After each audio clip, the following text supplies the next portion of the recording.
Today we're speaking with Riki Ellison, Chairman and founder of the Missile Defense Advocacy Alliance. What are the main differences between the U.S. and Israeli missile defense programs?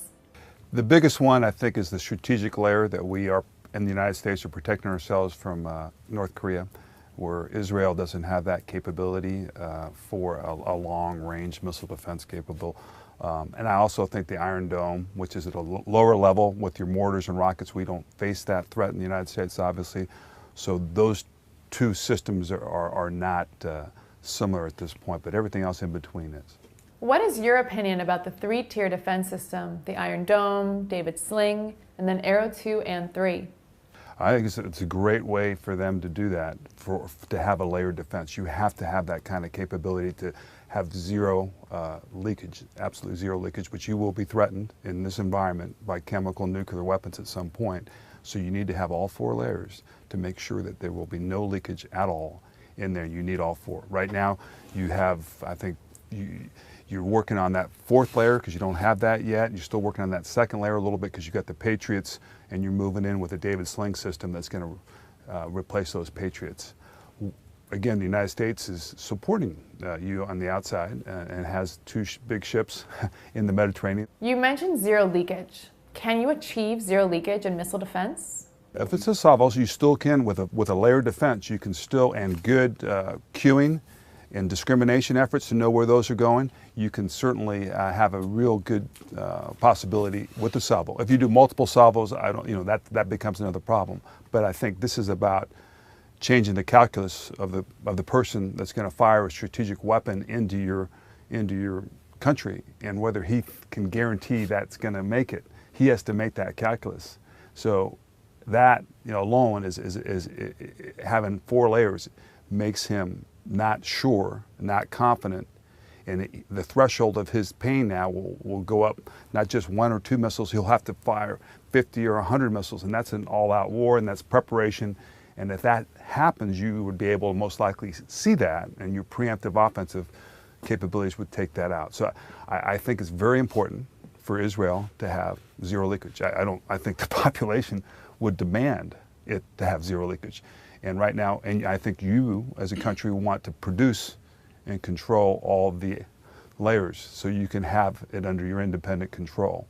So you're not there yet, but that's something I think we all support. We want you to have that. There's a big debate in the U.S. and Israel. You had the ABL laser on a 747 and the Nautilus land-based laser system that was shut down. Do you still think that this idea is valid? I certainly think it's valid. I think we're going to be moving into a directed energy fight in 2025 where cyber, anti-cyber, directed energy laser will be applied. So we have to keep up with that kind of capabilities. We're still trying to get the power generation down. We're trying to do the cooling. We're trying to do some applications with it that we haven't put the money or the investment in to flush it out. But I think that will come. We're doing some. The U.S. is doing some on our ships for small boats and so forth. So it requires a big investment. It's the same way with missile defense when we did it in 1980. In the past, there was an idea to use, in addition to other measures, a boost phase intercept system that will destroy the missile after it leaves the launcher. Is that still valid? It's technically feasible, but the issue is, can you be operational feasible? Can you be circling inside the area 24/7 to know when that's going to happen? And applications with putting missiles on planes that can intercept missiles is one concept, but that's a very demanding of your resources that are limited that you're using for other things to be able to do that. I think there'd be more and more research going in. Certainly, if you can position lasers or you can position something close to that environment, but you're fringing that territory, where if you're going to fringe it, that's another story.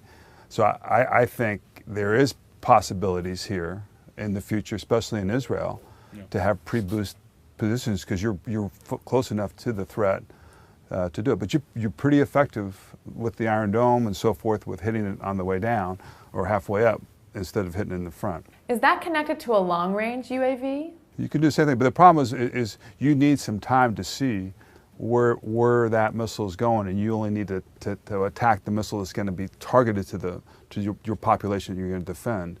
So it's not about hitting everything that comes up. It's about doing selective process, which requires discrimination and censoring capabilities that would be forward-based. It's a concept. I don't know. I think that we are good enough, you're good enough, not to have boost phase defense, to have zero leakage. I think that's where we're trying to head with Israel. But again, I'm an American citizen. Yeah.